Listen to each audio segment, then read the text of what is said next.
I heard you there. Speak there, Michael.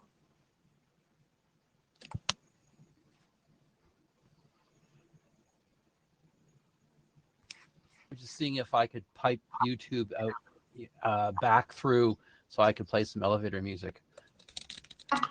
In that case, it's okay that it didn't work. It's okay that it didn't work, yeah. But, you know, Girl from Ipanema is apparently the canonical elevator music. Not sure I'm glad to know that, but okay. Yeah, apparently it's in all the movies. Whenever they're standing in an elevator, that's what they play.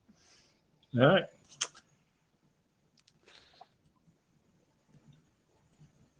So, Militia, is your audio up and running?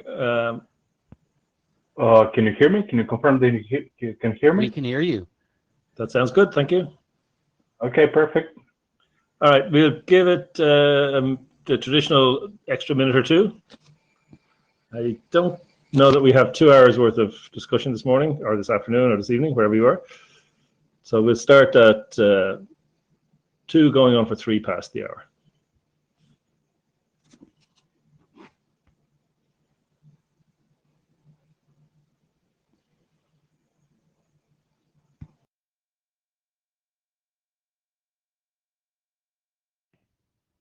Now it does work for me. I hit reload by mistake.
Okay, I guess it's 3 minutes past. So assuming we're all ready to rock and roll, we should start.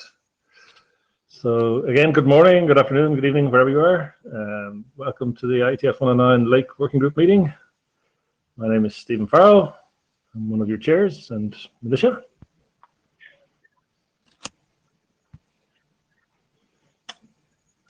is muted, but is another one of your chairs. Yes, this is Melissa. Hello, everyone. Great. So we have the, let me just go over here. So you can see the working group charter, link to the mailing list, Jabber room, if you're in Jabber otherwise than in Meetecho link, and the Etherpad for where meeting notes can be collaboratively taken. And Michael Richardson has volunteered to take notes in the pad. Michael, is that correct? Pad, yes. Excellent, thank you. And with that, we have the note well. It's, I guess, the first time this week you'll be seeing this, for some of you at least. It's a reminder that IETF policies apply. This slide itself is not those policies. You should go read those. But by participating, you agree to these policies. Here's our agenda. We're at point 0. John will be talking about ad hoc and the issues we have with that, and then Francesca has a slot afterwards, and then we have one AOB item, which I think was also John. Was it, Militia? Sorry, I don't recall right now. This is Garan. Oh, Goran, sorry. So we have one ARB item at the end, which is to discuss relationship with COSE and so on. So with that, does anybody want to bash the agenda some? Now's the time if you want to add something or tell us something about the agenda. So let's just add in the minutes that in the IOB slot, we will discuss the late related work at the IETF 109, and this will be led by Joran. Great, thank you.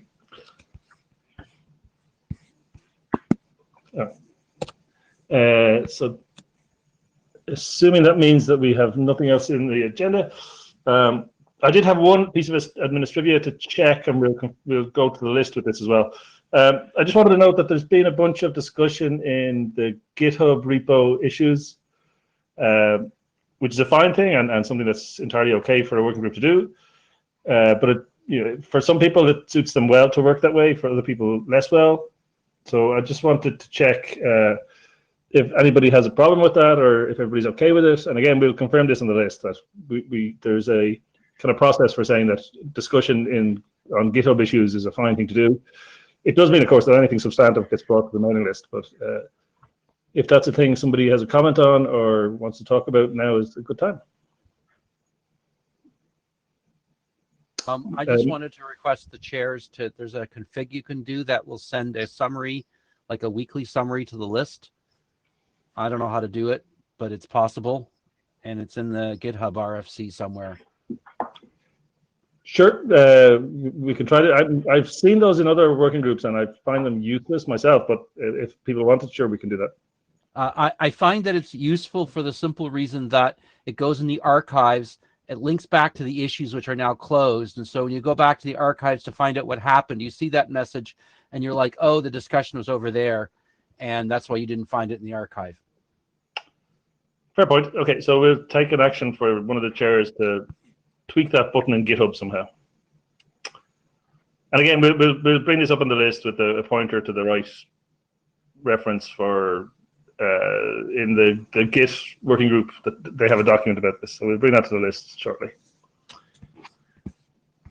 Okay, so with that, I think that's our administrivia, and I believe this is the correct next slide. Please correct me if I'm wrong. Yep. So this is the slide set for the next 2 points, 1 and 2. Great. And with that, I shall mute and let you run away, John.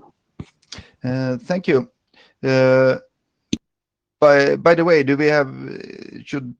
people raise hands, or they just talk, or when they want to say something? People can raise their hands inside of MeetEcho, but I guess if you give people a chance and say, now's a good time to ask questions as you go through the 2 slides, that would be fine too. Yeah. Good. We can go to next slide. So this is point 1 on the agenda, changes, and there has been 2 versions since the last IETF meeting, 108.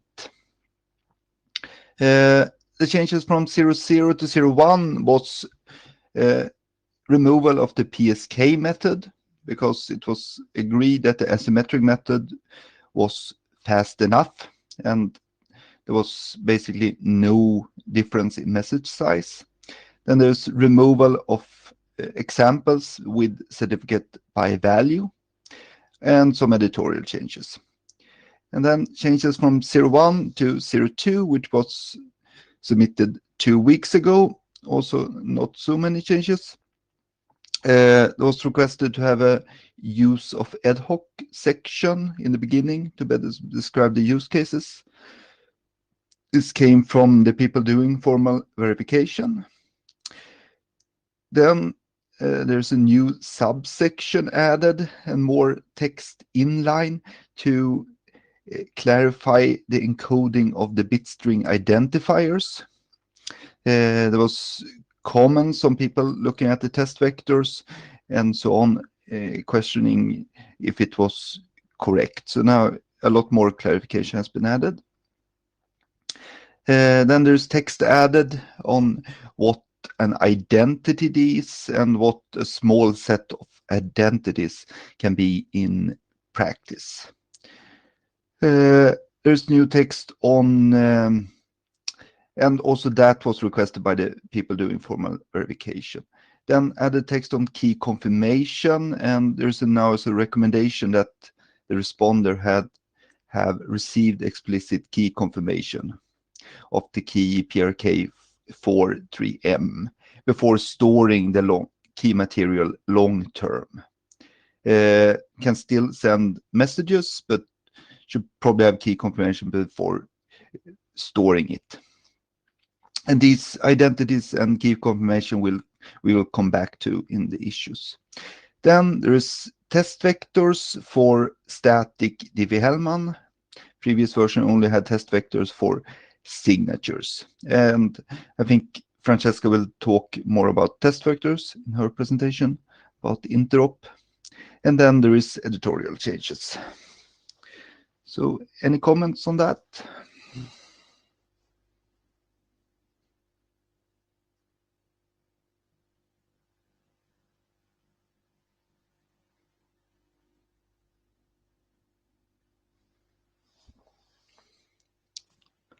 Göran here. Can you hear me? Yes.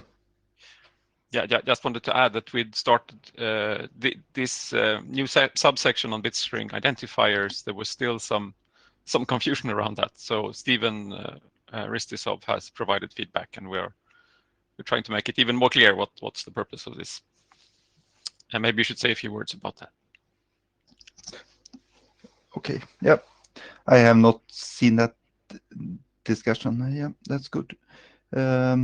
Just point out that bitstring, the encoding of bitstring identifier is absolutely needed. It's like saves 4 bytes, which is essential to get it to fit in LoRaWAN and 5-hop 6-ish. Unless there are any more comments, I guess we go to the next part on the agenda. So the rest of the presentation is open issues, and most of them are quite old, but there was now with the latest mails, it has increased the discussion on GitHub, which is great. It has also spawned some new issues. So my plan is to go through them one by one and allow all the discussion we need to have on them. And if we don't have time with all of them, I would suggest that we have an interim meeting somewhere after this meeting.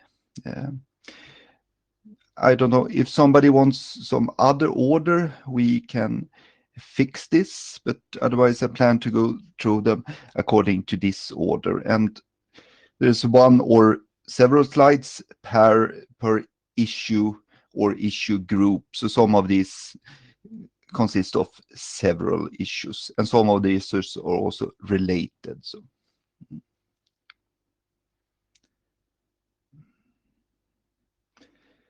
otherwise, unless there is any comments, I think we move on to agreement and negotiation. So agreement and negotiation of parameters, this is issue 11 and 23. And this is more check that so that this has been properly discussed and agreed. Otherwise, this is not part of some. This is more just how things happen to be as the protocol was built. So you could consider other options here. But basically, ad hoc has several options and parameters. The documents state that some of them must be agreed beforehand, like the method the transport and correlation, and the use and format of the auxiliary data. The cipher suits, they are negotiated or verified. And then there are some cozy parameters, namely the how to identify the credentials and how to structure the identifier, that are on the fly chosen by the participants. And all of these have different trade-offs. Agreeing beforehand, of course, reduces flexibility, but of course, make sure that it's a very easy solution. Negotiation might increase message sizes and round trips. Letting the parties choose things inside the protocols may allow an on-path attacker to deduce things from the message site and block things. And also you might run into a problem where something is not supported. And the discussion on GitHub so far is a comment that that person was happy with the current configuration.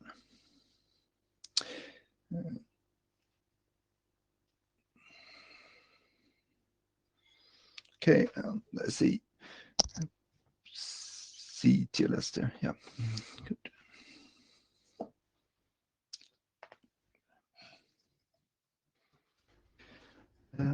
Any comments on agreement negotiation?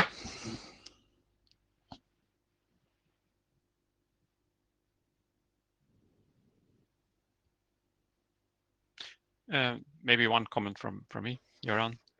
That I mean, when it's stated here that the parameters agreed beforehand, it's basically understood that the initiator decides and the responder so declines if it can't support. So it's basically it's a very crude negotiation, but it's still in principle possible that initiator and responder support different methods, and the initiator decides with message one which method it's going to be. That was just a clarification. Oh, yeah. Michael is in the queue. My suggestion is that maybe we should add a appendix with an example such that someone who is invoking ad hoc in their protocol will be informed that the following parameters must be agreed on beforehand. In other words, you better put them in your document that uses ad hoc as to what you intend to do for those, and so that people don't forget something as a kind of a proto applicability statement block, maybe. Also, as we add things or subtract things or to change our mind, then at least we'll know what we're supposed to say. I don't think we're going to change our mind a lot, but it could be. Yeah, that sounds like a good idea. I think it is mentioned, but it's probably a little bit spread out in the document. So having easy to find list is probably a very good idea.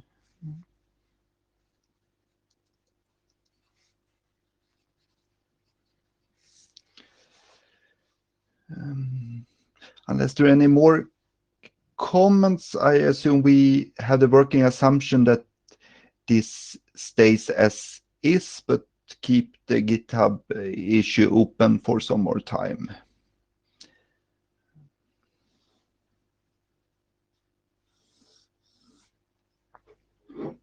Yes, that sounds like a good plan. Let's add as an action point that essentially we add a subsection on clarifying what these negotiated parameters, negotiated and agreed parameters are before.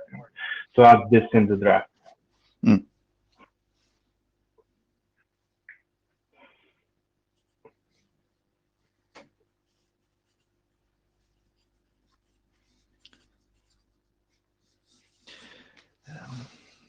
Then I guess we can go to the next slide. So rekeying of OSCORE AAD. This might suggestion is basically that this is not ad hoc, but this has been discussed. This was brought up in the Lake Working Group, and there's a choice to do this in ad hoc or OSCORE. So CFRD is currently working on a document specifying equations to calculate AAD limits. You might have seen the document or the previous discussion on Lake when this was brought up, or the discussion in TLS or Quick. And basically, the equations let you put limits on the number of encryption operations and the number of forgery attempts that you allow. So these are the different parties.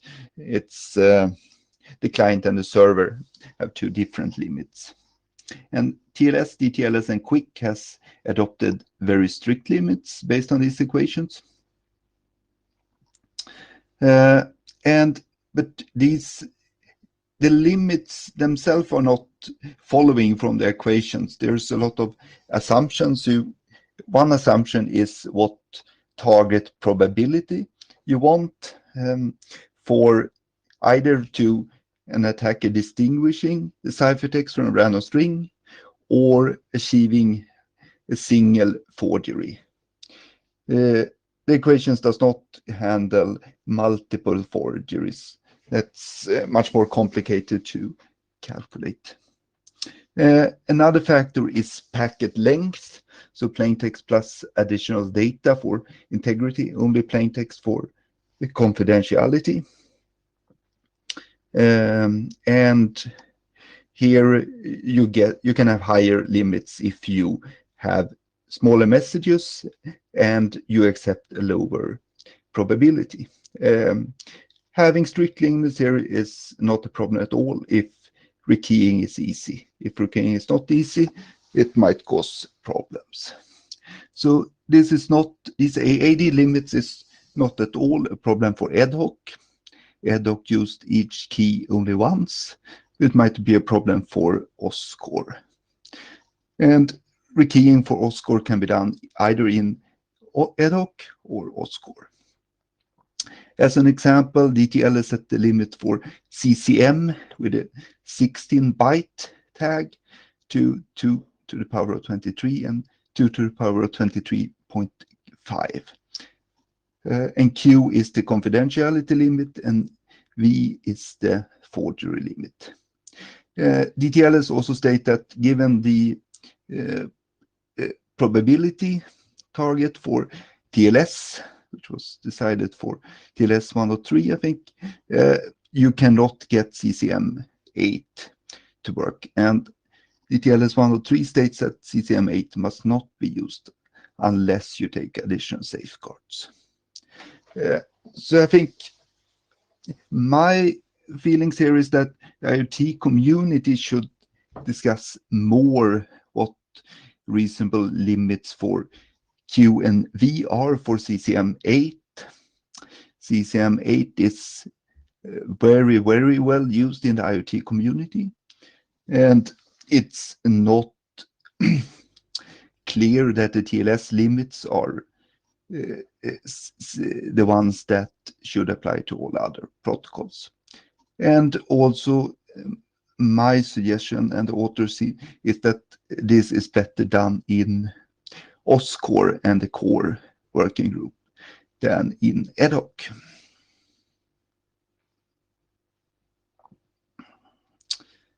Comments, opinions?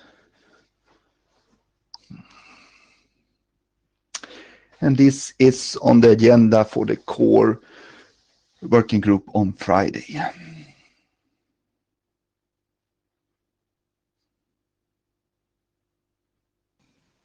So you have Michael in the queue and then me in the queue.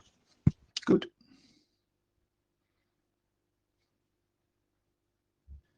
So I guess I can't understand. This is not specific to CCM8. It's just we use it a lot. There's lots of other algorithms that have limits where you must rekey it. Going back to 3DES does that. So I don't understand, and everything else in DTL and TLS and IPsec and all this stuff, we've always just had run the keying protocol again to rekey it. We've never done this at the so-called transport layer. So I don't know why this would be different in OS core and ad hoc there, and I don't know if it's really specific for CCM, or that's just we have some advice right now about that. I think the reason why you might start want to do things on the record layer or the OSCORE layer is that if you set this rekeying period so short that it starts to get a problem to rerun the handshake, at least for very constrained IoT devices. And I think basically the questions here are not specific for CCM8. I think they're quite generic for any algorithm with a 64-bit tag. And if you then put forgery probability as what is it, low as TLS has done, then basically you cannot use 64-byte tags basically, or you get very frequent rekeying, at least with the packet sizes that TTLS has calculated with, which is 2 to the power of 14 bytes.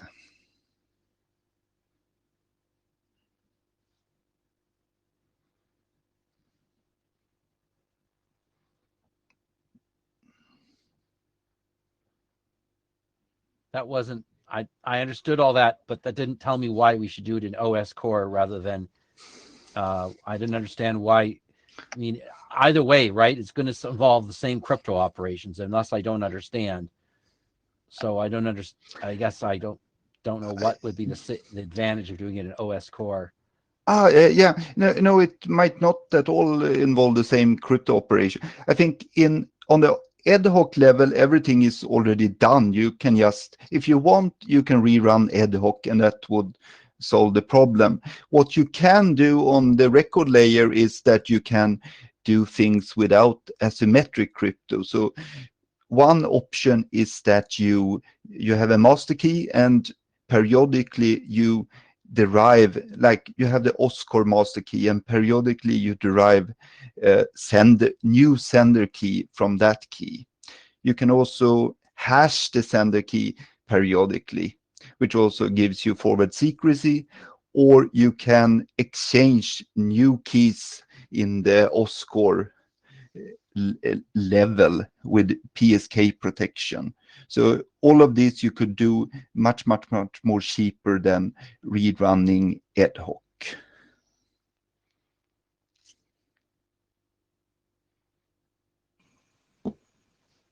So I'm assuming Michael's question is finished with. If not, jump back in, Michael. So I had just a comment or / question. Is it documented somewhere in a way that would be friendly for a developer of let's say a small device that is going to be deployed for a long time? I don't think that should be an ad hoc probably, but is there text somewhere that such a developer could read and know what to do?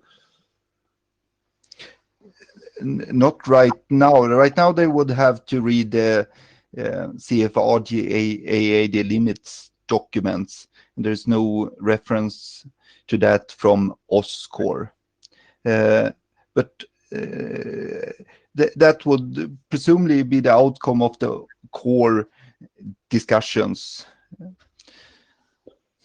Okay, so as a suggestion, I think it would be good if somewhere there was a developer-friendly reference here, because a lot of people won't understand all these details and will either never change keys or change them all the time. So if somebody was happy to write some text like that, that would be great. And I'm sure a home for it could be found somewhere. Probably not an edit. Could probably fit in some text in ad hoc also. This is quite related to other other reasons to do rekeying, like getting forward or backward secrecy. So probably ad hoc should also have some section of recommendations for how often you should, how long you should use your session keys, or how often you should redo ad hoc. Okay, thanks. And then we have Ben in the queue.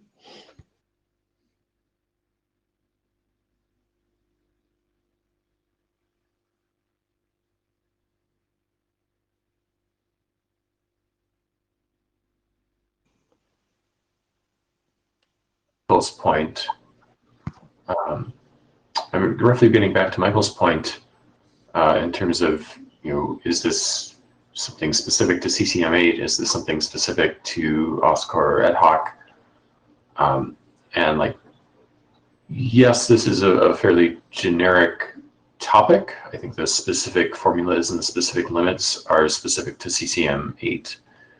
And I think that from a practical point of view, part of why we're going to be stuck doing it in OSCOR or maybe ad hoc as opposed to somewhere else is that DTLS and the TLS working group essentially feels like they can get away with saying don't use CCM8. But I don't think that that would really fly if OSCOR said don't use CCM8 because people are using it already, and telling them to not do that is not really going to be effective.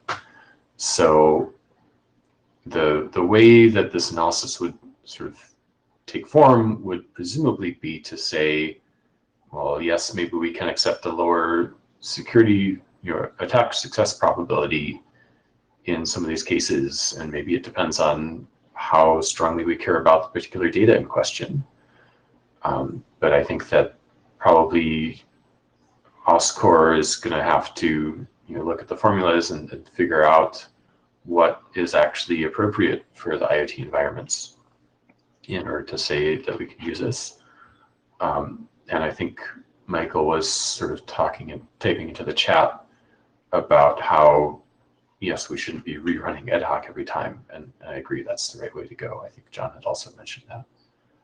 So my sense here is that probably OSCOR or maybe ad hoc is going to be stuck talking about CCM8 safety and when it's appropriate to use it and how.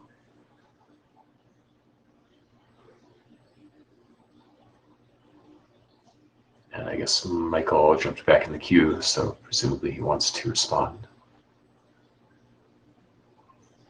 Okay, so Ben, so if I understand what you're telling me is that because the limits of CCM8 are quite low, that TLS is saying we will solve this problem by just not using that algorithm, and that's simply not an option here.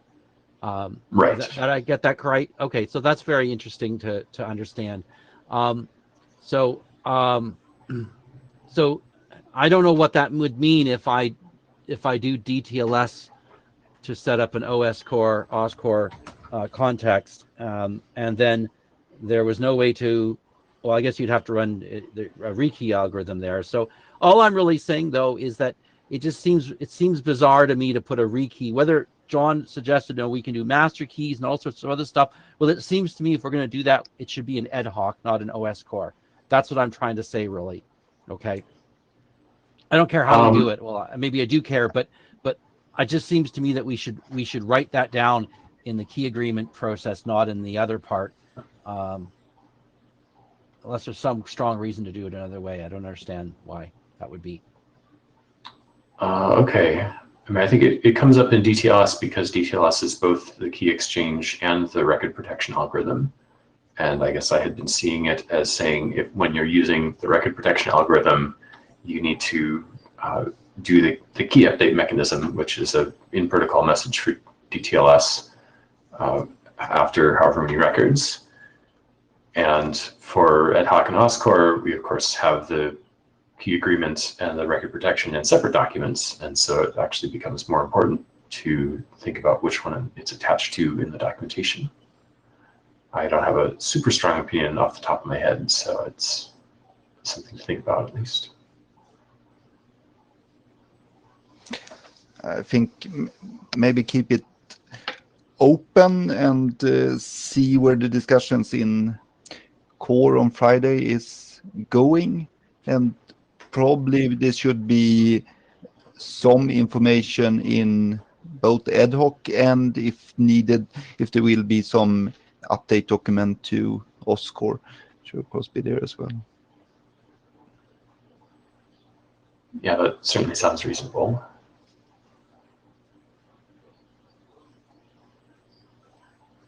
Yeah, Göran here. I just want to remind you that we also need for OSCOR itself, assuming you're keying OSCOR with symmetric keys, you also need, for that case, to have instructions about how frequently you need to rekey and how to do it.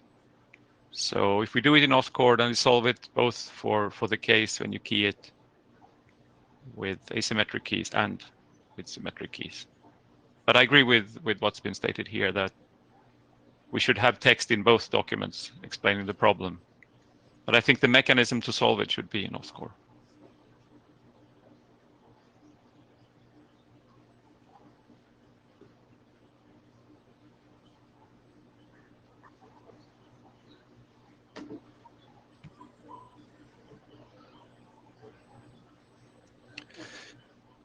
Good. Any more comment on this, or should we move to the next issue?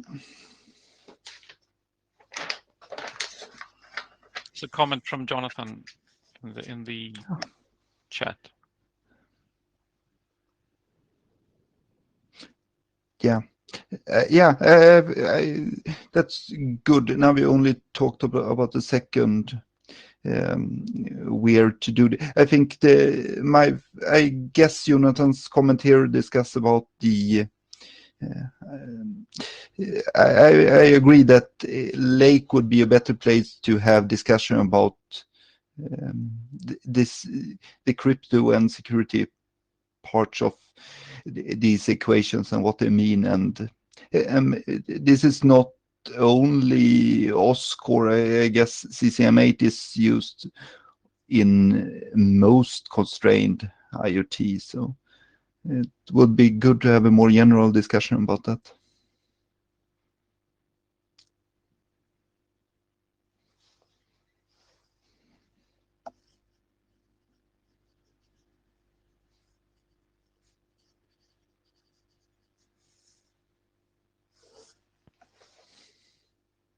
Okay, so I guess we should keep this one open and continue the discussion on GitHub before closing. Yeah, definitely. I think this should be. This will probably not be closed in a while if this is going to be discussed in core.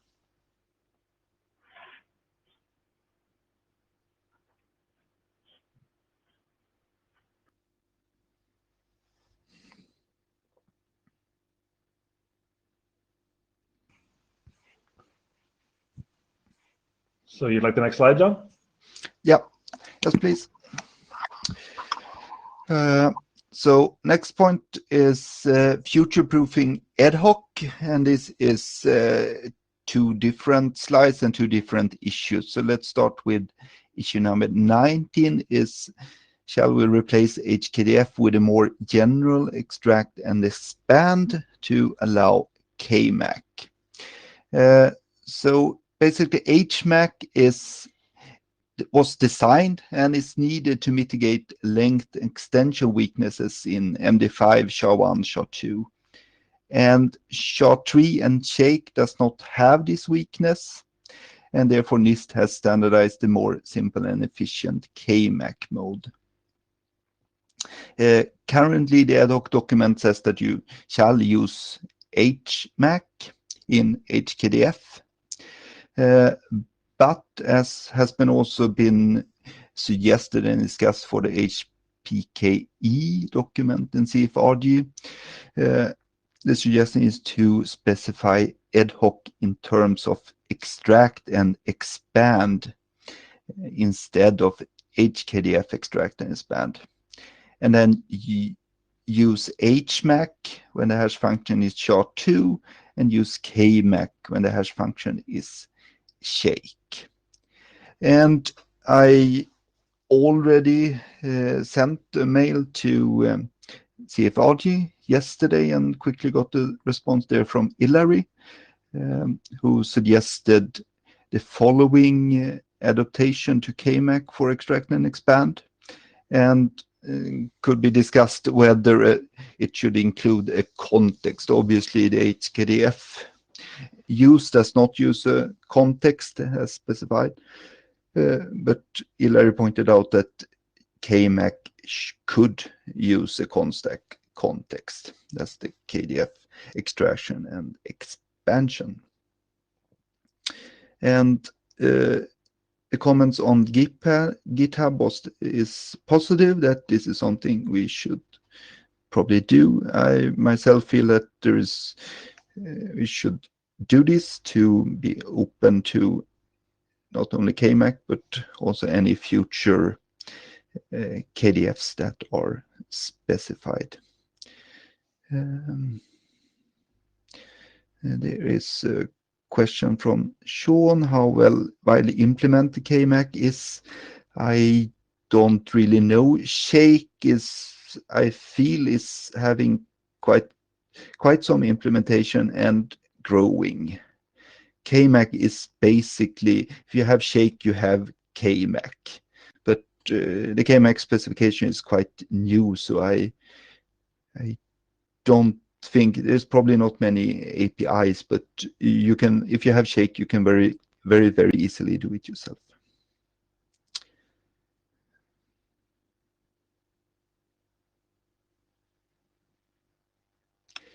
Yes, the discussion in HPKA was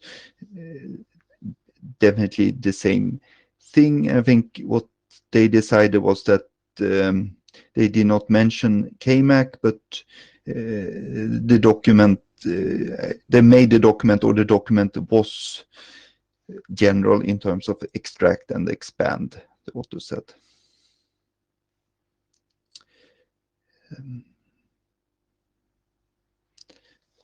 Any comments on this?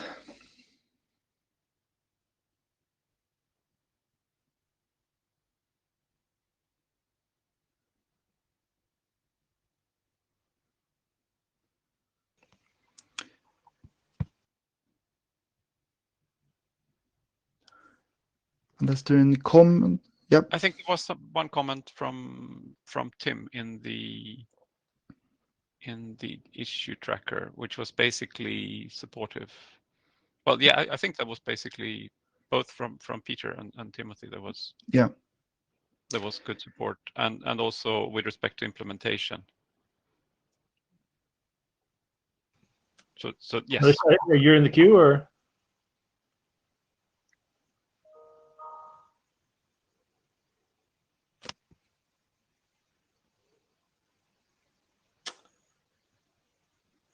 Melissa, I see you on the queue. Yes, can you hear me? Yeah. Yep. I'm having some little issues with unmuting my mic. Sorry about that. So essentially what I wanted to say, I want to ask John that based on the understanding of this issue, adding KMAC would mean adding another element in the cipher suit, with which we would be increasing the complexity, right? So No. I have a question.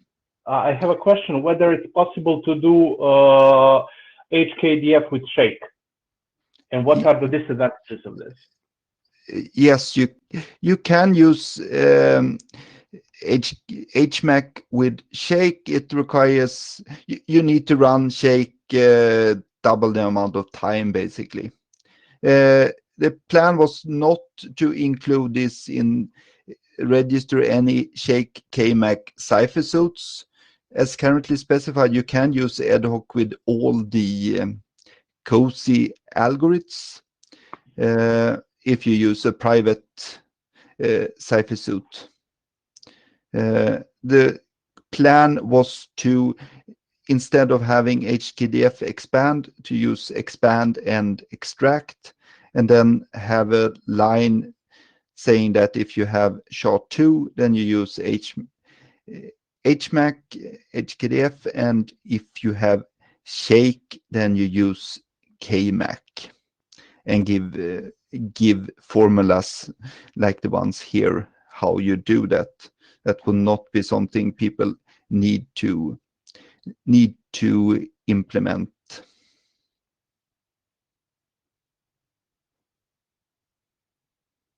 Okay, I see. So essentially, you're saying if the hash function is shake, that by default we would be using KMac, and Yes. therefore not be adding it to the suite. Okay, I see. So we have Stephen and Timothy in the queue.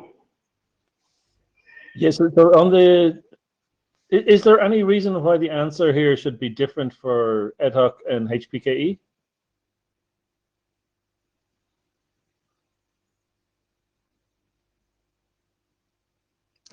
No. So I guess my suggestion in that case is, if there's no reason for them to differ, we should probably have them the same, or then find a reason otherwise. I think one difference is that HPK was very far. I actually commented on this a long time ago, but then the authors did not do anything. Then there was a comment now when they are very late in the process and they did not want to add any new formulas, but they said it was general. So I think the change is that the difference is that ad hoc is a lot earlier in the standardization process. So I would suggest to add like formulas like this into the draft to explain how one would use KMac.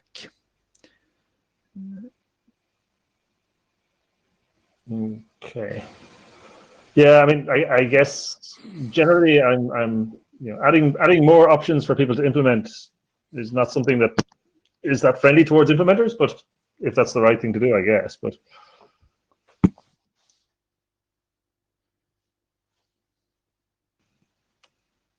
Tim?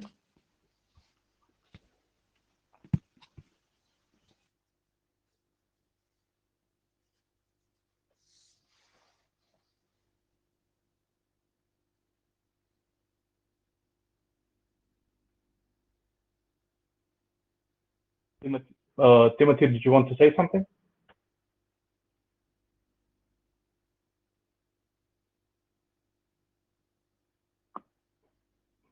So there is an unmute button in the upper left corner that you should see. Can you hear me now? Yes. Oh, okay, sorry.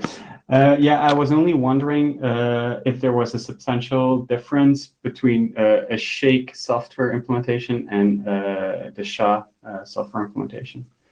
I don't know if anybody knows this.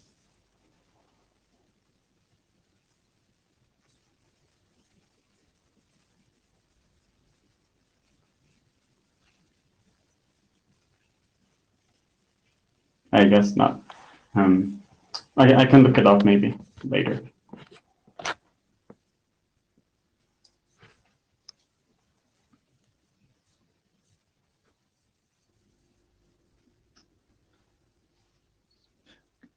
Comment on Michael's commentary. So both SHA-2 and Shake are currently possible to use in HEDOC as they are registered COSI algorithms.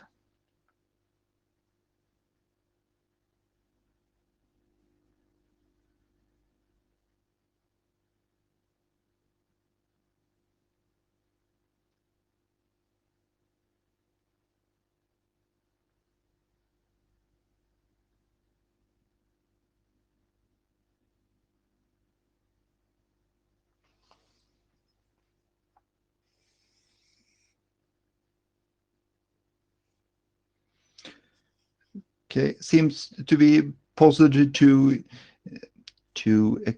make the change from to extract and expand similar to HPKE. Otherwise I think let's discuss more on GitHub maybe and Just- one. Yeah. Just understanding Christian's comment here when he says, I understood it already be a choice of SHA-2 with HKDF, Shake with KMac, and so on. So that, I mean, So the difference would be that if you decide to implement shake, then, or if the cipher suite says shake, then you need to have KMAC. And yeah, so and that's, well, it's a good question. Is that too complex thing to have? Is it better that we stick to HKDF? I think the idea is to decrease the complexity for somebody that in the future only wants to support shake and not SHA-2. Then you don't need to implement HMAC.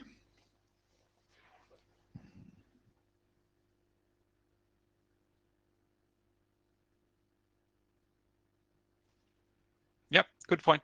Let's take it to the issues. So shake plus HMAC shake would not be a thing, is what you're saying. Yes. Okay, and I think we're all on agreement with that. I think everyone's in agreement with that, and maybe a surprise that that was even a consideration.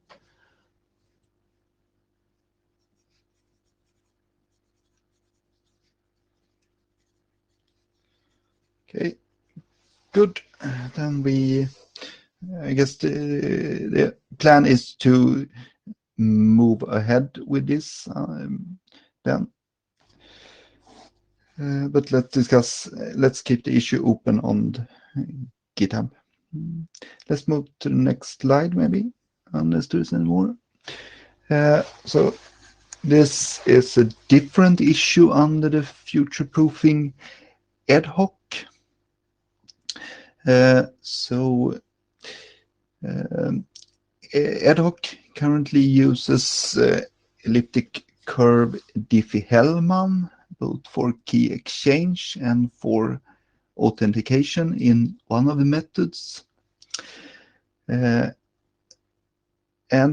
all the new PQC algorithms from NIST is expected to be specified as key encapsulation methods.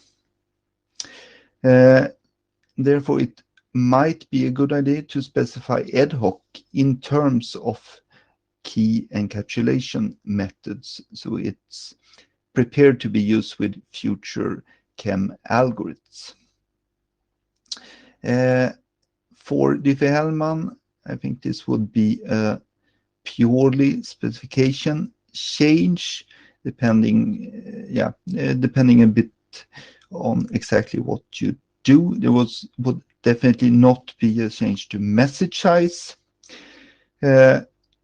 CFRD HPKE has done a great job of defining exact interfaces for both authenticated and unauthenticated chem. If you would implement ad hoc variants of these interfaces, there would be no change to the implementations. If you want to follow the CEDO code in HPKE, then there would be implementation changes, but not changes to message sizes. So the interfaces defined by HPKE is generate key pair. That's easy to understand. You generate the private and public key. Then you have, on the left side, you have the methods that would be needed for the signature method. So it's only key exchange. So NCAP takes a public key and generates a shared secret and encryption. And in the Diffie-Hellman case, the shared secret is g to the power of xy, and encryption is the new public key, basically g to the power of y. And then you have the DCAP, where you take encryption, which in Diffie-Hellman is g to the power of y, and you take your own secret key, which is x, and you get the same shared secret. In the Diffie-Hellman case, you would need the authenticated NCAP functions, where you, in addition to the ephemeral public key PKR, you also input your own secret static key. In ad hoc, the secret static key is called R on the responder side and I on the initiator's side.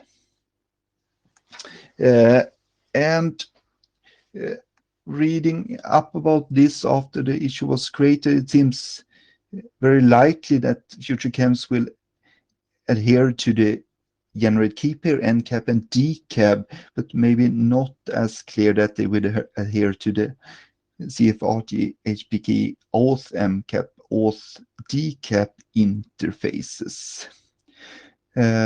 Seems to be an open research question at this time, but I'm not sure. A problem is that while the ephemeral key is only used one time in this auth endcap, inside the auth endcap function, it basically needs to be used twice for encapsulation, which does not necessarily work with all the PQC algorithms.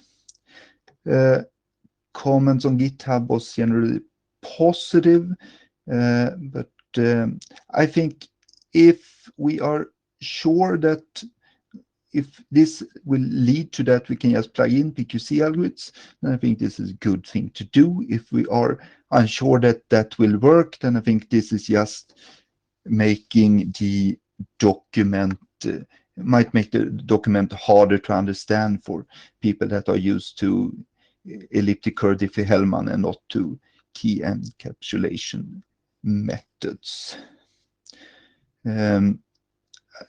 I think maybe a way forward would be to ask CFRG for advice.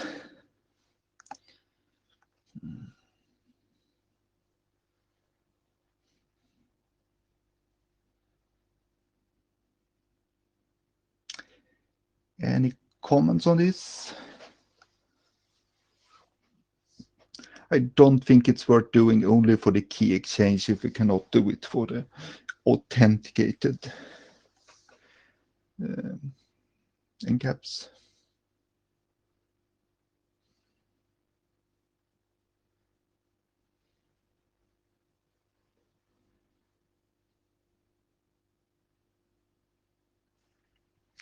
So just one comment that we in the requirements document for Lake we actually said that that post quantum is out of scope. So it doesn't mean that we don't have to take it into account in this way, but we are not obliged to support that in this version of the document.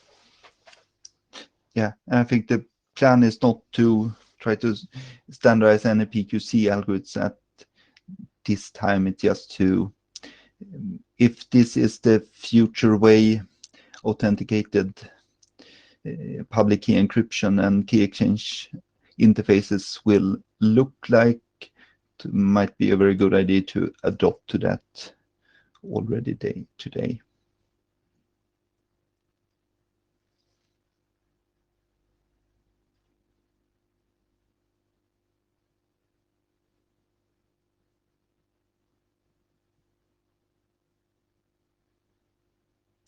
And the algorithms themselves will not necessarily need to specify these interfaces themselves, but it would be necessary that they can be made to work with the auth NCAP, auth DCAP interfaces.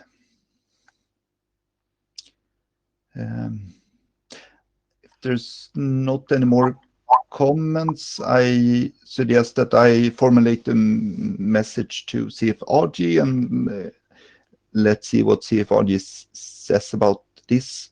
Could also formulate a mail to the NIST PQC standardization list. And then we could see, based on that, we can discuss this more. So just a clarification question. Ignoring post-quantum, is the proposal to make ad hoc APIs look more like HPKE? Yes. Or, okay, I think that sounds like quite a good idea, because it seems that people seem to like the interface in HPKE. So. I think the interface. So what you're saying is that it might be a good idea, even if we are not sure that the future PQC algorithms will be a plug and play here. just the idea of adopting to HPKE is good. Certainly, I mean, yeah, the APIs, the APIs that it includes, people seem to like. So that seems like a reasonable idea.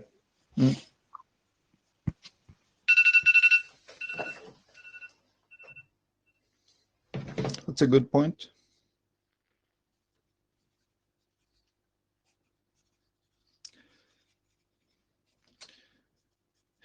Would you then suggest just using the same API or using the pseudocode also that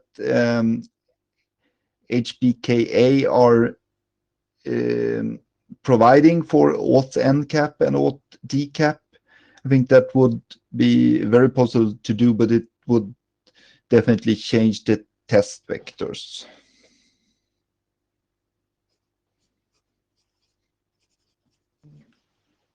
I guess I'm neutral. But the more alike these things are, I guess that would help people implementing to some extent. But again, I'm neutral. So yeah, but I think that might be then you might be able to reuse HPKE implementation for this, so that would have might have benefits.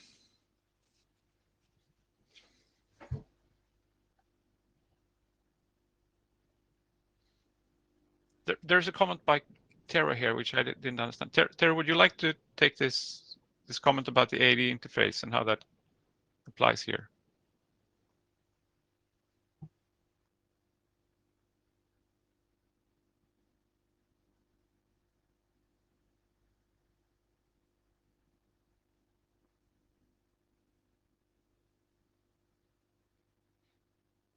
Can you hear me now? Yeah. Yes. Yeah. So I mean, in IPsec and Secure Cell and so on, we had this issue with AAD algorithms because the early ways we have a separate, authentication and separate encryption algorithm. It did cause some problems later when now everything is AAD algorithms. For example, TLS there was, the Secure Cell there was lots of issues with because the interfaces don't really support the AAD algorithms that are used now don't really support the way that the Secure Cell is doing things. So if we move things to use, something that is going to be used by future algorithms, it also makes so that we don't actually use any features that are not allowed by that.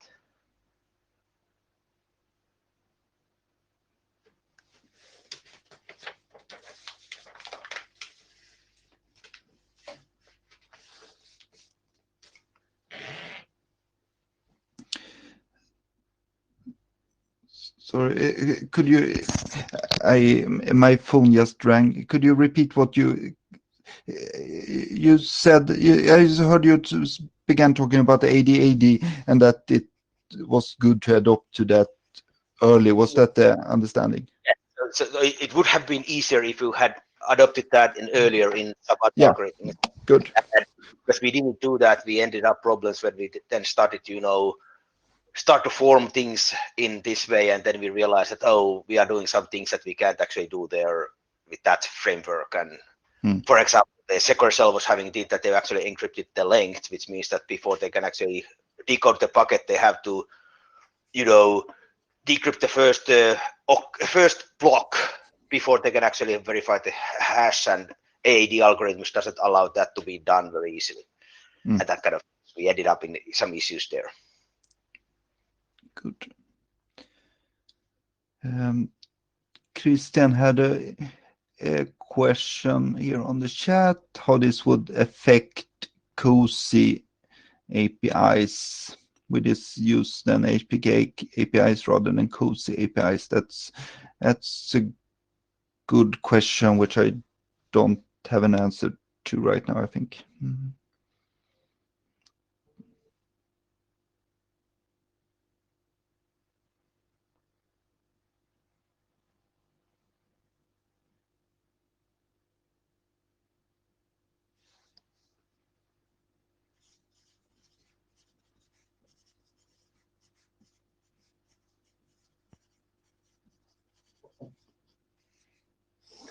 So generally, I think the people are positively inclined to doing this change. Yes. Does anyone object?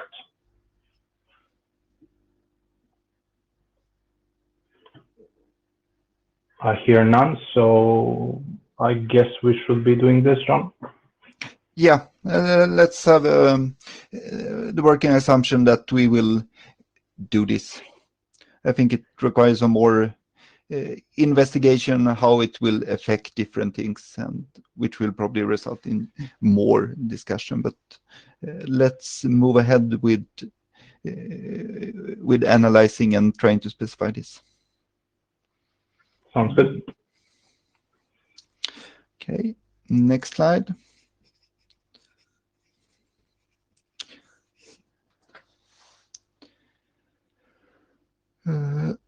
So more ways to identify certificates: KID, C5U, and C5T.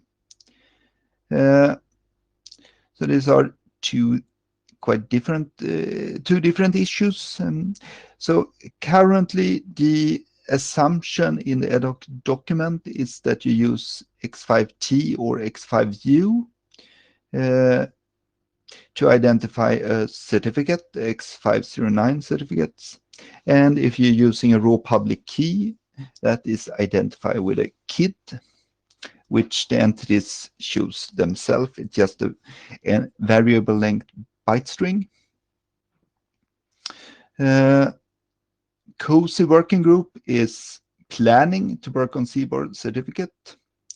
It's in the draft charter, and that would very likely result in new identifiers for CBOR certificates. But yeah, maybe sticking to, so basically the current X5T identifier, as given an example here in the middle of the slide, is at least 14 bytes when it's CBOR encoded. On the other hand, a KID identifier can be as small as 1 byte when it's encoded in ad hoc. So there's a quite large difference, and this might limit the use of certificates when compared to RPK and very constrained devices. But if a raw public key in ad hoc can be identified by a KID, a certificate should as well. There is no real differences. So the suggestion is to specify how that certificates can be identified with a KID, which would lead to certificates by reference could be as small as RPK, making them fit in 51 byte LoRaWAN and 5 hop 6-ish. The other thing with COSI certificates would have to wait until and if COSI working group has adopted work on CBOR certificates.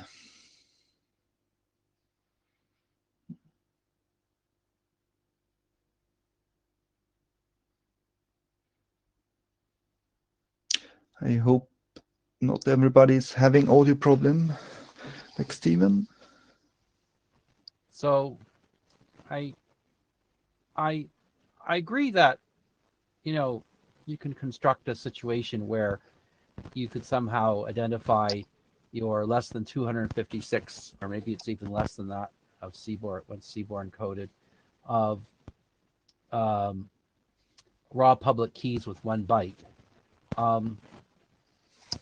But of course, all the clients need to know which byte to send, because it's arbitrary, because you need to pack them there.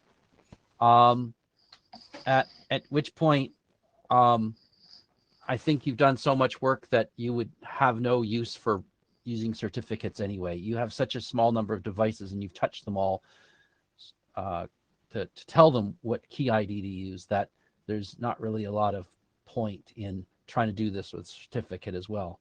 I think the point is when you're using a certificate is because you either have more devices or you just don't want to have to touch them to initialize that KID. So I just don't think it's a realistic kind of thing to say there. And I'm sure you know the auth the ACE auth. Oh, come on, you're on. How is it pronounced again? That the document that we've been working on, which does reference certificates out of band. So I don't think this is a terribly useful optimization in practice. That's my instinct.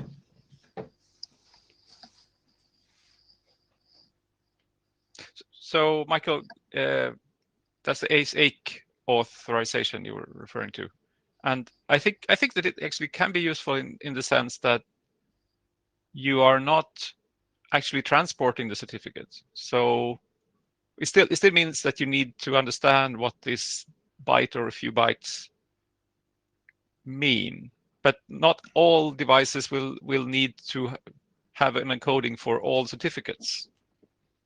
So it could still make sense to have just a few bytes identifiers instead of, well, 14 or whatever. So I agree that it's true that not all devices will need to understand all certificates, but I think Michael's point is that in order to use these very short identifiers, you need to tell the device which byte refers to which certificate, and it's going to be different for each device because, as you said, not all devices will need to know about all of the certificates. And by the point that you are already giving a customized configuration to each device, it seems like the benefit from using a certificate as compared to, if I understand correctly, just a raw public key is very minimal because you still have to manually give custom configuration to each device. And the general point for using certificates is that you don't have to give custom configuration. You can have the PKI sort of relay the necessary information down. Would there be a benefit if devices does not need to support raw public key? Raw public key and the self-signed certificate is basically the same. So if you want to use, maybe some implementation want to support PKI certificates and self-signed certificates and will not have to support a specific encoding for raw public keys. So on the device end, on the sender side, the device has to have access to its private key to sign things, and it really doesn't have any clue or care how whether it's actually using a raw public key or a self-signed certificate or certificate. The device just signs with its private key, right? So there's not actually any code except for whether I initialize an X5T with some blob or a KID with some other blob. In either case, that blob doesn't have to be interpreted or created. It doesn't have to speak ASN1 to do that. It's the other end, it's the responder that has to do that. And if that other guy has got internet and is not constrained, then it's less of an issue. So I don't see a difference between the two of them for the constrained side of that device. It's again like, how do I put the right thing in? If I've provisioned a certificate into the device somehow at the factory, then yeah, the device could actually figure out what to put into the X5T on its own, perhaps compressing it, etc. So maybe it does need some code, but again, that can be actually calculated ahead of time and put in the right place. So I don't see the advantage, and we've gone through raw public key believing this is a panacea for IoT, and I don't really see it. I've never seen why it was a big deal.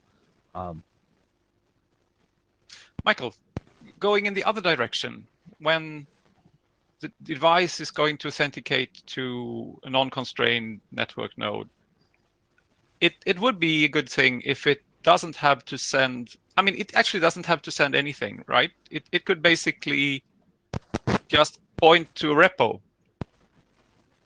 That would be, and provide an identifier and point to a repo.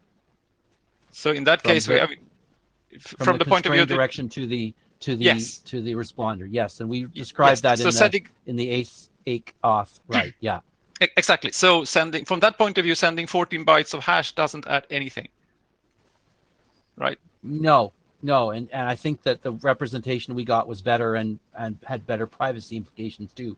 Although the fact that you have to point to the repo probably costs you around 14 bytes anyway. I mean, it could be 7 or something if you really push it. Right, right. But then you don't need the additional hash of the certificate. So having Agreed. a key identifier in that situation, it would be useful actually. Sure, it depends on how you construct the key identifier, right? Because it's got to be, if you have the pointer to the repo and you have the key identifier, then you either have to, someone has to decide what that value is, and that's okay. But my point is that it's not going to be 1 byte. I think that was the point I was trying to get at, is that I don't think it's meaningful to be able to say I can reduce it to 1 byte in this raw public key environment, and wouldn't it be good to get certificates that small? Because I don't actually believe that 1 byte is a realistic, usable, deployable situation. I think 1 byte is a lower limit, but hopefully the key ID could be smaller than 14 bytes. Again, yes, I agree, provided that you walk up to every device before you turn it on, plug in a cable or something, and tell it which 3-byte key ID identifier to use, right? Some way you've got to tell it that thing, right? At which point you could just as well pull the certificate out and have it use a raw public key and put that in your database, because you got to have a database to map the two things together, right? So all I'm saying is that all the cases where a certificate could be used with a very small identifier that's not derived from the certificate, then you could probably do raw public key anyway.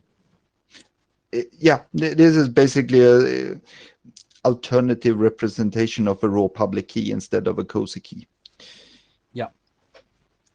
But again, Michael, from the point of view of the device proving to the network, then then the network would rather have a certificate than a public key.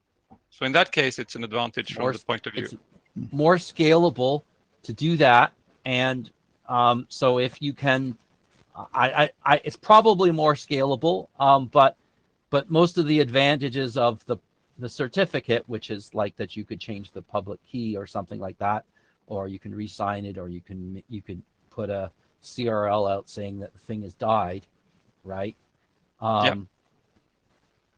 All of that, that may be useful. But again, as I'm trying to say, still got to go touch the device and give it its KID to use there. Sure. I think this works at least as an option. It's sort of, I don't see what it complicates to allow this.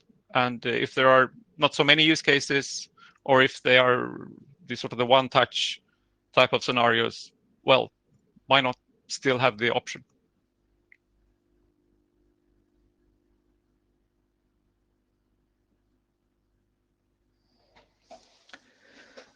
Yeah, maybe continue this discussion on GitHub.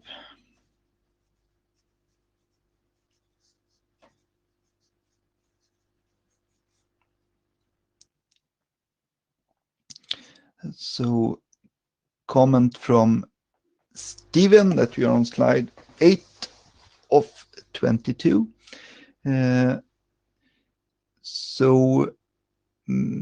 And that we should prioritize what to discuss next. Is there any other, my suggestion would be that we just take the slides in order, and then allow discussion on each as much as we need, and then we move everything else to interim. Is there anybody that wants to discuss any particular of the remaining issues? Then we could prioritize that issue.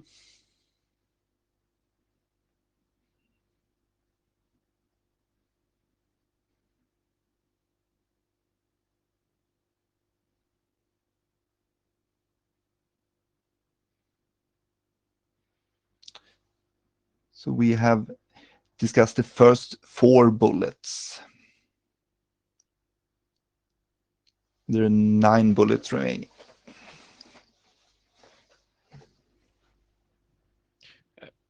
I think verification of intended peer is good, and we should probably get into the Cipher Suite SHA 512 and the forward-backward secrecy. So the last three ones is I think we should discuss, and verification of intended peer. That's and perhaps the key confirmation delivery of receipt. Okay. From SQL. I don't think we have time at all to discuss these in the same amount that we have discussed the first bullets. Would you then suggest that we take each of them very high level, 5 minutes, which is not at all enough to discuss, for example, forward secrecy, I think, or the algorithms?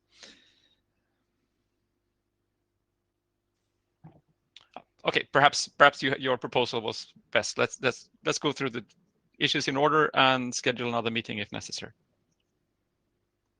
No, that would definitely be necessary.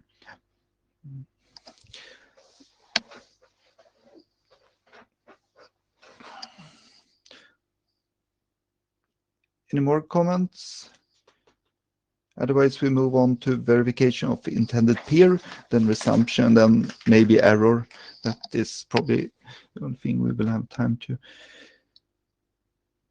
Good. Verification of intended peer.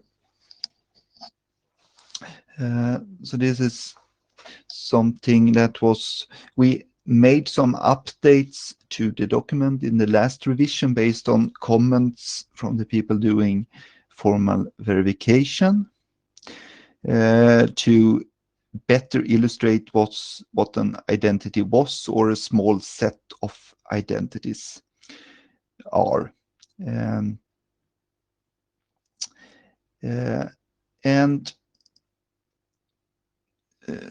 So let's see.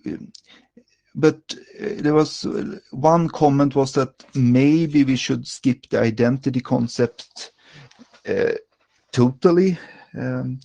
Identity is in the Sigma protocol, which this is very tied to PKI and a person, which might or might not be applicable directly to IoT setting where you have devices and not persons, and also it's not clear that these devices or services inside devices have identities in the same way as humans have names.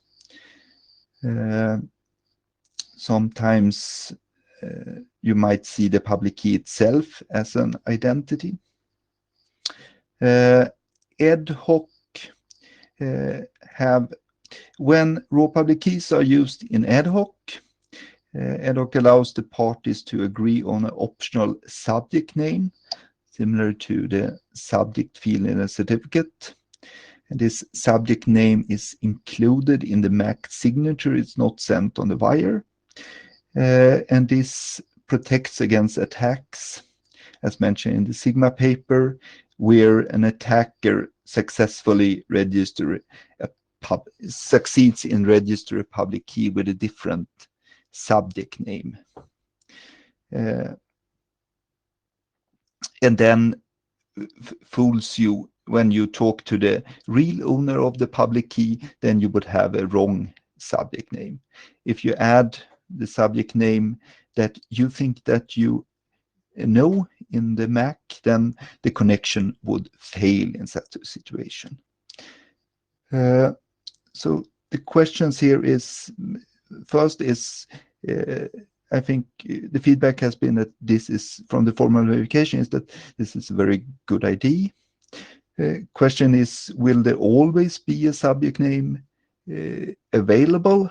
For example, the UI 64, should we recommend to use a subject name with a raw public key? Should we even mandate using a subject name? But that depends if a subject name is always available. Otherwise, I think should not mandate that. The document authors would also want more feedback from people operationally doing constrained IoT, how they see identities. Do they see the public key itself as the identity? Is there identities available like EUI64 and so on? And also other question is, should we use the word identity, or should we only talk about raw public keys and subject names?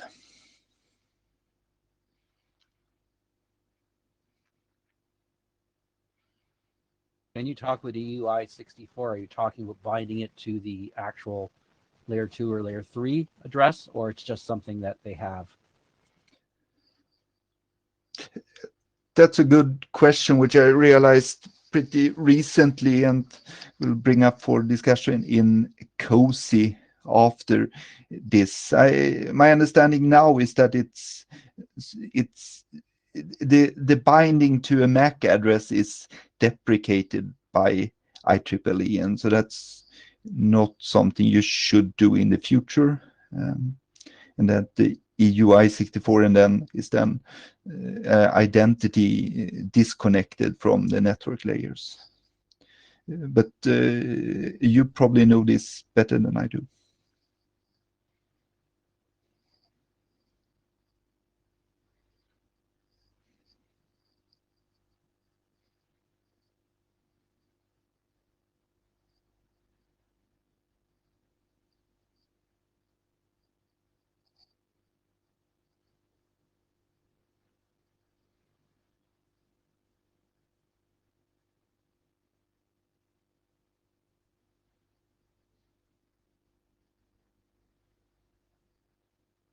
So comment from Michael that seems like a needless complexity, seems to definitely not want to mandate this.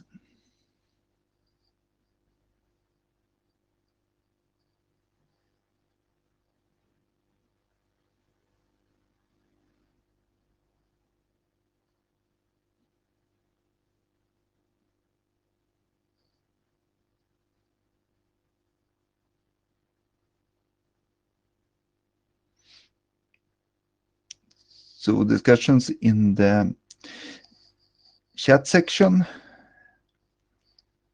Maybe somebody want to say something instead. I think there's several people in this group that has a lot of knowledge about EUI 64s, but suggestion here is that need to think about this topic a bit more. So this document, can you hear me? Yeah. All right. So I think the 15.4 doesn't have any plans of doing any kind of, privacy addresses yet. So the L2 addresses are going to be same. In most of the environments, what they are doing for there is actually doesn't matter. For some cases, they already do have the 16-bit, this local address or short addresses, which they can use for example, if you have a already formed network, for example, a personal area network that could use the short addresses. But it doesn't help that if somebody is there when you actually register or join the network, then they can see the L2 addresses, the full 64-bit addresses.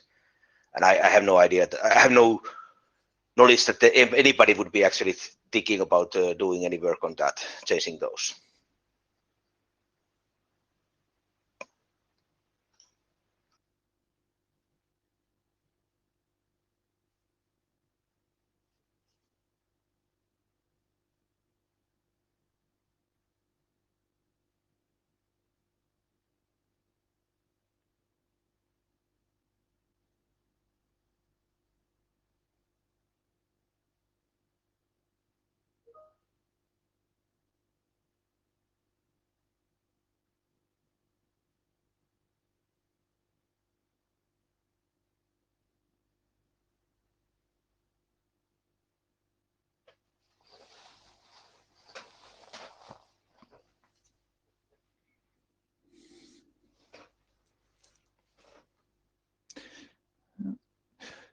Comment from Don indicating support of using public key as identity.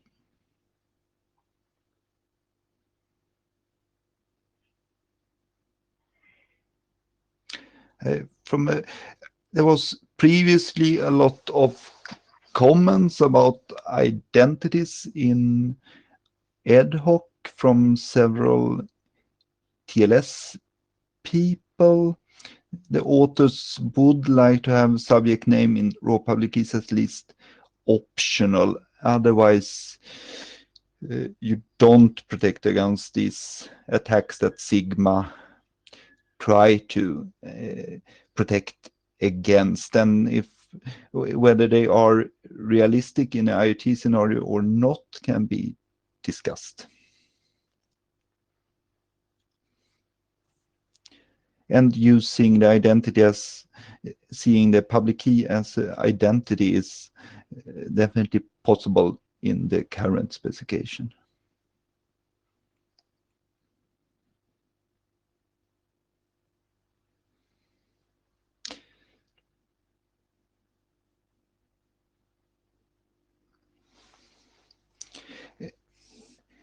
Any other?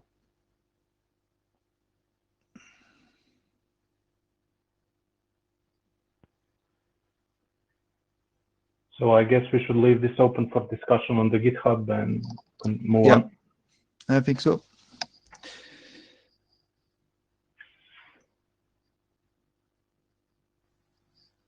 So next is resumption, and that's also a sanity check. So previously the protocol had resumption, then it was decided to remove the PSK method, which also removed the resumption. But my understanding is that there was no real discussion whether to remove resumption or not. It just followed from removing the PSK. So this issue brings this up just to take a decision that we don't need resumption or that we need resumption. Is there a need for resumption? Resumption allows you to minimize state if you don't know if you will ever see the other party again. You also get forward secrecy and freshness, but these you can probably get in a cheaper way. And IoT connections are long-lived, so typically having a resumption mechanism probably and doing a new handshake probably costs more than not doing this. So my suggestion, and I think the comment on GitHub is that resumption, we don't need a resumption method. Any other opinions regarding resumption, or can we confirm that ad hoc does not need a specific resumption method? Some resumption could potentially follow from if we want to do some forward things for forward or backward secrets or something. But we don't define any resumption just because of resumption.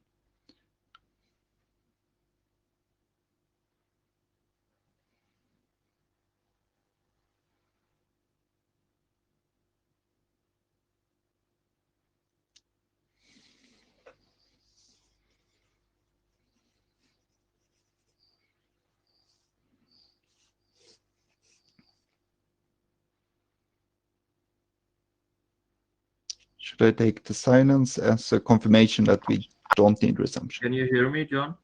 Yes. Hi, this is Mohit. So I guess if you're getting rid of the PSK, then maybe getting rid of resumption is a natural consequence, because at least in TLS, the resumption is based on PSK, and since ad hoc has chosen not to support PSKs, then I don't see like I don't have strong opinion. It's a little bit sad if you're going to lose resumption, but I think this is natural consequence of then not supporting PSK mode. So yes and no. I think the decision was to not support PSK as an initial authentication method, but as the resumption was using that, like in TLS 1.3, it disappeared also. But you say it's sad, but is there any use case? Like, I don't know where and like where all ad hoc will be used, hopefully in many places. And if later we find out that there is some people who do more frequent handshakes and don't want to do the full handshake every time. But maybe in this case, the full handshake is not such a big performance degradation that performing a full handshake every time is not such a big issue. So yeah, I think it's fine to get rid of it in most situations. And if someone comes up later, then we will see it. But I can't think of some specific use case where we would need frequent resumptions.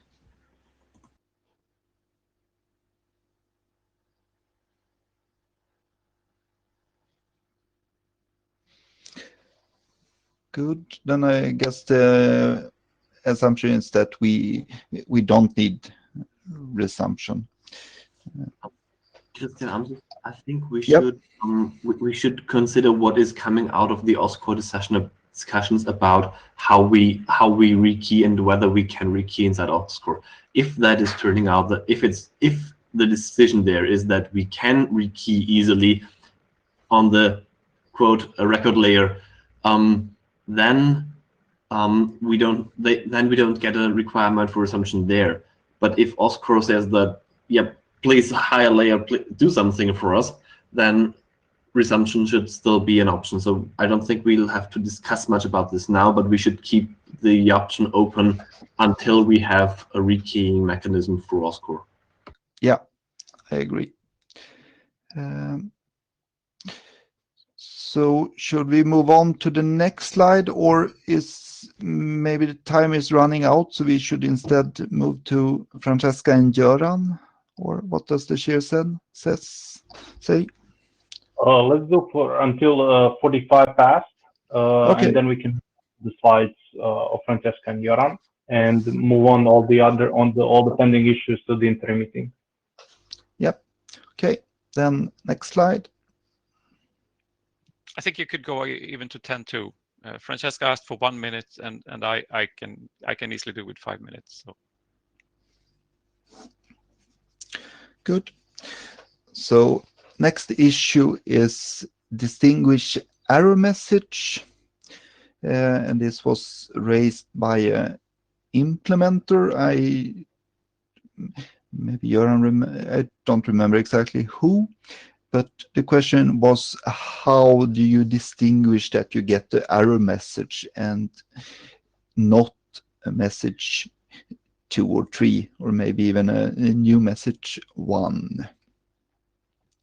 And this is not really discussed in the draft. Looking at here on the CDDL for the 2 first elements, you can notice that the error message has a text string as the first or second CBOR item in the sequence.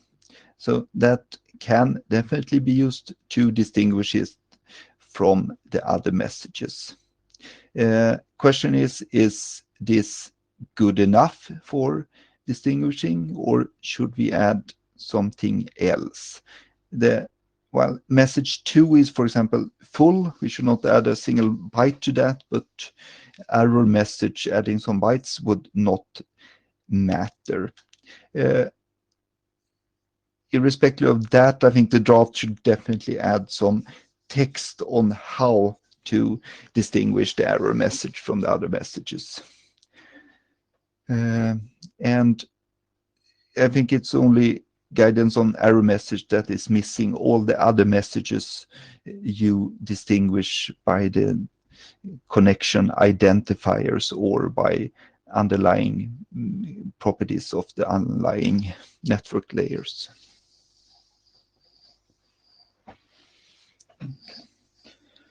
And I see there's a lot of discussion about identities in RPK. That's great. Let's summarize this in the GitHub. It would be very thankful. It would be great if the people writing this could also write something in the GitHub. I guess otherwise maybe someone else can summarize it. Any comments about distinguishing error message?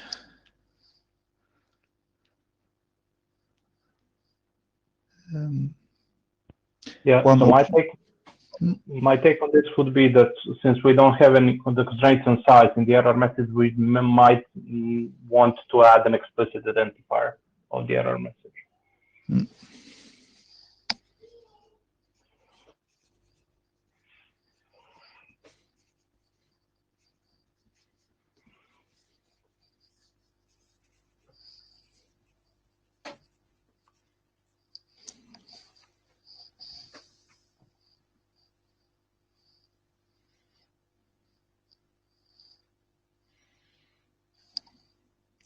That sounds good. Maybe we can bounce it back to the person implementing this, how would they like this to look like, if they have any preferences. And whatever we decide, I think we should add guidance in the draft how you can do this.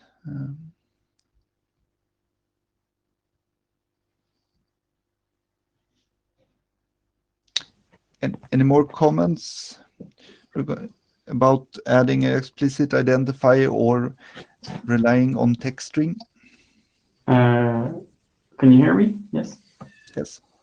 I was just wondering about what Melissa said. Do you mean an identifier for each, for common types of errors, or just an identifier saying this is an error message?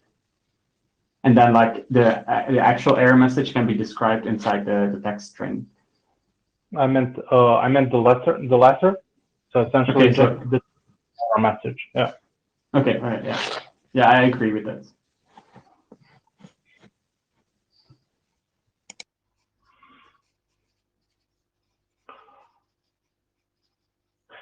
Okay. So if there are no other comments, I propose that we move on and take this on to GitHub. Yes, that sounds good. So this issue is about the encryption in message 2. And this is the encryption of the ID cred R, the identifier for the credentials of R. And as discussed in the Sigma paper, the responder sends its identity to anybody who asks. So an active attacker can get R's identity. There is therefore no need to have in CCA encryption, i.e. encryption with integrity of this identity. It's enough to only have encryption in CPA encryption without integrity in this case.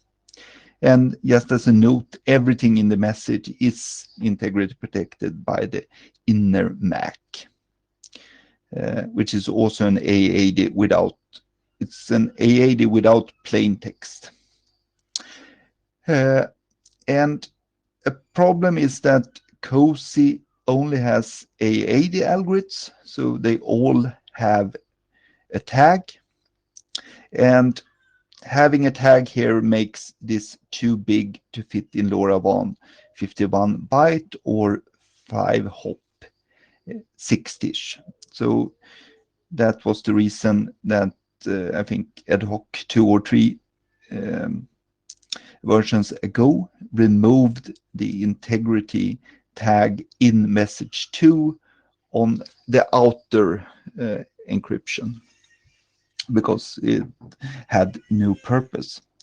And the ad hoc specification today, the solution is that it generates a long encryption key and then perform a SOR cipher. It soars the long key with the plain text. And this has the benefit that it is independent of the encryption algorithm. But it led to comments both from the people doing formal verification, which asks, why are you using SOR cipher? And they also said that they got comments from the reviewers of their paper saying, why is this using SOR cipher? Which brings to this issue. So how should we do this encryption without integrity? So option 1 is to do like today. Option 2 would be to do an AAD and then remove the tag from the AAD. I think this works for the current COSE algorithms, but in general, it does not work for an AAD that does not have a well-defined tag. There are some such algorithms, but none of them defined for COSE. Third option would to basically make a table where for each COSE AAD algorithm you assigned encryption algorithm without integrity. So for CCM and GCM, you would use ASCTR, and for ChaCha Poly 1305, you use ChaCha. And these have then the disadvantage that you need to specify something for if COSE is specified a new AD80 algorithm.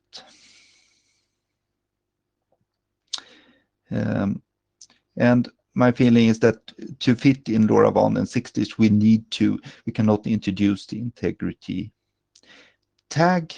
Again, it fills no purpose. And these are the 3 different solutions that I could come up with. They all have benefits and disadvantages. I think we have to choose one of these.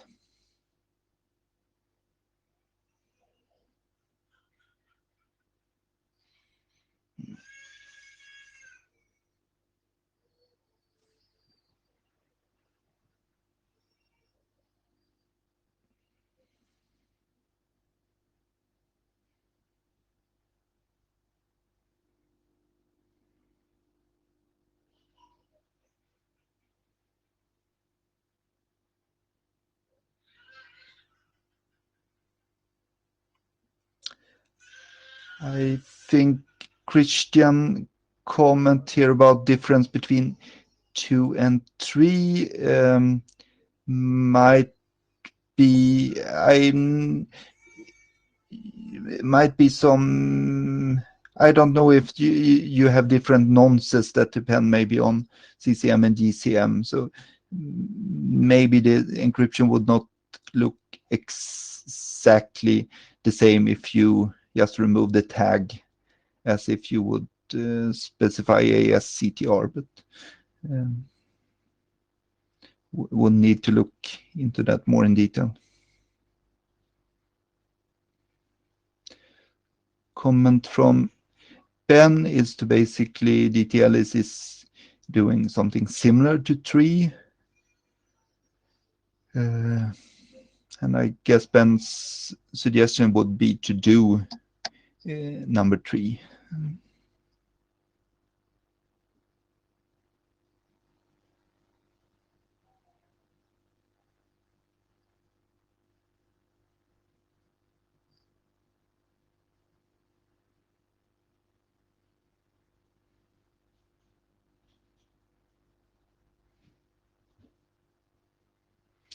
And I think we cannot use ECB because it has too short block length. We would need to use CTR.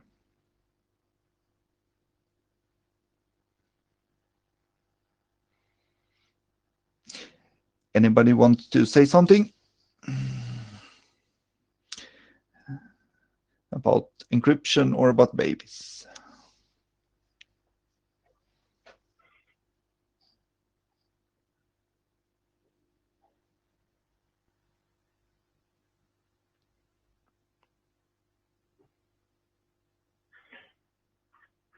Sounds like everyone says we should just do number 3. I don't know why there's a downside of that. No, I think that's the only downside is that you basically need a mapping. So if COSI specify a new algorithm, it might not follow directly, at least theoretically it doesn't follow directly what you should use, but maybe in practice it follows anyway.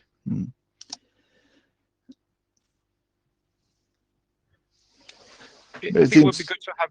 Yeah, go ahead. It seems to be a preference here for 3. I don't have any strong opinions myself. Do we have any implementation input here on XOR versus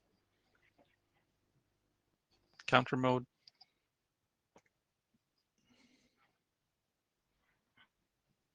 I suppose counter mode should be fine. Yeah, having not really implemented the protocol, but test vectors, I think they are quite, both of them would be very easy to implement, I think.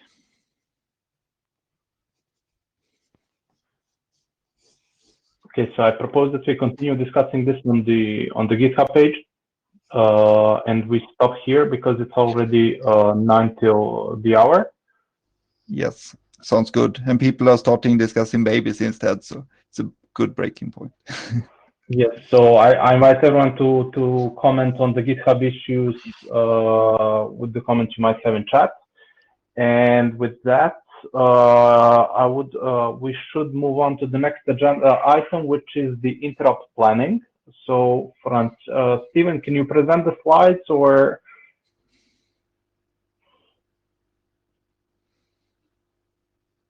Yes. Hello, can you hear me? Yes, we hear you, Francesca. I'm also gonna share my. Hi, we see you. Okay.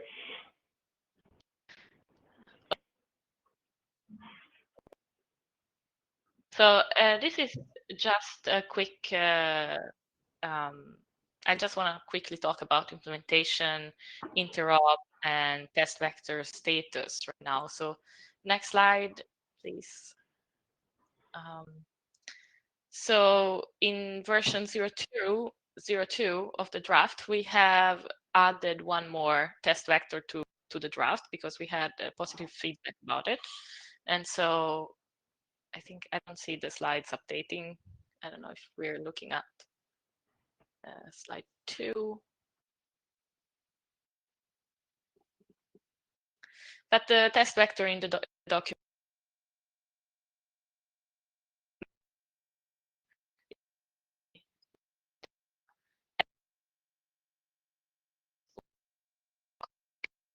keys and using the x5t hash value to identify the certificate, and then method 3, which is ad hoc authenticated with static Diffie-Hellman keys and raw public keys encoded as COSI key with a key ID used to identify the credential. And we also have a way more extensive set of test vectors on GitHub at this link. And yeah, implementers should be aware that these exist and that you can check them out. And the one in the document in Appendix B of the draft should give you more guidance about how things are built and constructed. But then the vectors in the GitHub as well are yeah, should be used to test your implementation. And we also have test vector for error message in progress. So next slide. We are starting to think about interop. So we've talked about, we have contacted several people that showed interest and that showed that they had maybe some implementation available. And we are looking for more people to participate. So if you are planning to implement, or you have an implementation and you're interested, please let us know, write in the mailing list, contact us, and hopefully we can have something going for December, depending on availability of implementers as well. And we are also starting to think about the test suite, which will be based on the test vectors. So yeah, we will keep everybody aware of this effort in the Lake mailing list. But if you want to participate, it's also good if you come to us or write in the mailing list. And that's all I wanted to say. Okay, thanks, Francesca. So we should follow up on this on the mailing list. Definitely, this is an interesting topic. But since we are very close to the end of the meeting, I propose we move on with the slides that Joran had prepared on related work. Stephen, could you present that?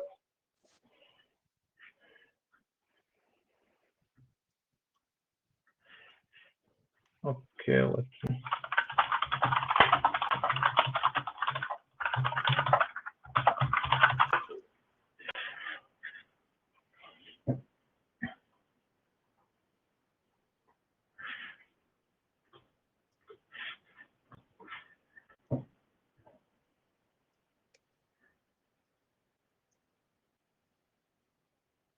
Yes, here they are. Joran, can you... Yep, can you hear me? Yes. Yes. Okay, so yeah, this is just information. Lake meeting is almost over, but there are more topics related to Lake at this meeting. So the COSI meeting following right after the break will speak about CBOR encoding of X519 certificates and identification, as we mentioned.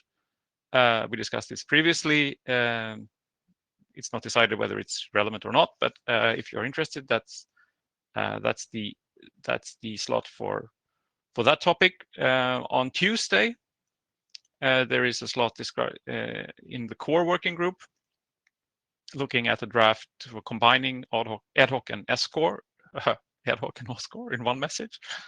And also in core, on Friday is the discussion about rekeying, as was mentioned. There's also the ACE working group on Wednesday. The two drafts are related to how to use ad hoc for authorization, to add authorization to ad hoc, and also to add certificate enrollment. And there is a charter discussion where one of the topics for potential new work items is around authorized access to raw public keys using the authorization framework. So that would be a way of kickstarting ad hoc. Next slide, please.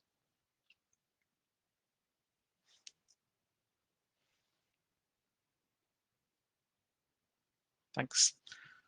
So just for illustration, since I like colors, I put together this example using the drafts of the previous slide and how they could be combined. This is just one example. They are not really, you don't need to combine in this way.